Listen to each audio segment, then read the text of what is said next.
Welcome back and thanks for staying with us. Well, should South Africa be selling arms to autocratic countries like Saudi Arabia, which is involved in a brutal civil war in Yemen? Well, the National Conventional Arms Control Committee, which oversees arms exports and regulates weapons companies, appears lax about ensuring that our arms don't land in the wrong hands.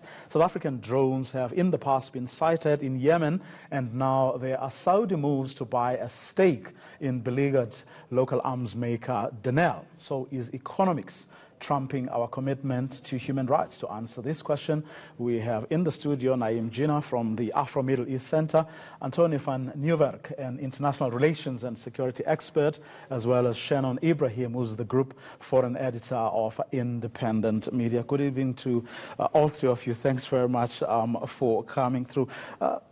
Can you answer that question, Naim? So are we putting our commercial interests ahead of what so far many people say has been a really genuine commitment to human rights and ending the war? Well, firstly, I think we should question whether we've had over the past decade a really genuine commitment to human rights in general. But I think that there's a couple of things. One is that certainly the commercial aspect, is becoming more important than our commitment to human rights. And number two, that many of our institutions don't work as well as they should. So the NCACC should not have been allowing sales of weapons to Saudi Arabia for the past half a decade at least, not just now in the past 3 years. But they have been, because they haven't been meeting regularly and their structures are not in place, etc. So I think it's a combination of institutional decay and this idea that we're in big trouble financially and we need to get as much money as we can, however we can. And so when the Saudis promised 10 billion investments, the Emiratis promised 10 billion investments, we're happy to sell them anything. Those two are now our largest purchases of weapons. Shannon, where did we drop the ball, if we ever had it in our hands? Well, I think the problem is there hasn't been the requisite oversight by the NCACC. It is supposed to ensure that South Africa does not sell arms to countries engaged in human rights abuses and conflict. And it seems that many of our cabinet ministers, as well as even members of the Denel board, were not aware that we were selling arms to Saudi Arabia and the UAE and escalating our arms sales through the course of the last 3 years of the war in Yemen. And I think the fact now that we are being asked, we're being presented with $1 billion bid by Saudi Arabia to take a stake in the Denel joint venture with a German company, Rheinmetall, basically in order to take the intellectual property of that we have developed to produce artillery shells, as well as the idea that Saudi Arabia would invest in research and development in Denel Dynamics so that they can actually also produce precision-guided missiles. So they're going to, the intention is to take the family jewels from South Africa, our intellectual property, and be able to build Saudi Arabia's defense industry. Right now, their Saudi Arabian military industries can only produce 5% of the weapons that they need. And by 2030, they would like to develop the capacity to produce 50%. So they're hoping to do this on the back of South African intellectual property. And I think it's really important that we don't sell away our intellectual property, because just as happened in 1946, when the German company Bruno Tesch, who actually sold Zyklon B to companies so that they could exterminate rats.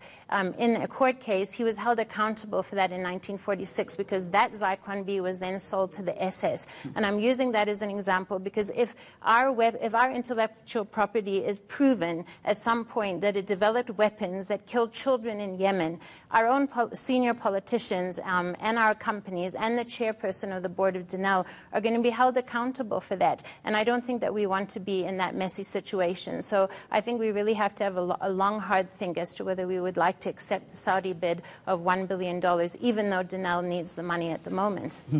Prof, I mean, what could we or should we have done if we had a really genuine commitment to, the values and things we said we were committed to, which, of course, Naim, for example, doubts if we ever had really as genuine a commitment as people made it out to be. Yeah, he tends to be a skeptic. I tend to be an optimist. We should have had a national interest doctrine in place that all of us understood what is in South Africa's interest, what should we sell, who should we trade with, who should we deal with, what are the values that should drive our engagement overseas. That's the first thing. The second thing is, the tough reality is we have a defense industry. The government of Cyril Ramaphosa must decide whether it wants to support this industry, and the competition is tough, or whether to withdraw and reinvest those funds and those jobs somewhere else. You know, there's a case to be made, an argument to be made for us to have weapons, make ammunition, provide them to peacekeeping troops, to our own defense forces, protect our borders, do what is necessary in terms of peacemaking and peacekeeping in Africa. But this NCACC should work. If it doesn't work, then we are in real trouble. And then those accusations from human rights activists who say that we are selling to the highest bidder, they are right. Well, of course, in case you're wondering, the conversation we're having is not taking place in a vacuum. In July 2015, a South African-made drone was shot down in Yemen. Right? This showed that we are directly involved in the war between Yemen and Saudi Arabia. Isn't that what it suggests? Well, indirectly involved. As long as the weapons that we are supplying are used in Yemen, not only is it a human rights issue, an international law issue, but in terms of the NCACC, I mean, Anthony, that's the point, that the law that creates the NCACC gives it its parameters. So the NCACC is not allowed to approve arms sales to any country does it have that violates. Yeah, it does. It can block those arms sales to countries that violate human rights, to countries that contribute to regional instability. And the war in Yemen clearly meets those criteria. We should not be supplying. But even before the war in Yemen, and the war in Yemen has brought it into stark contrast for us.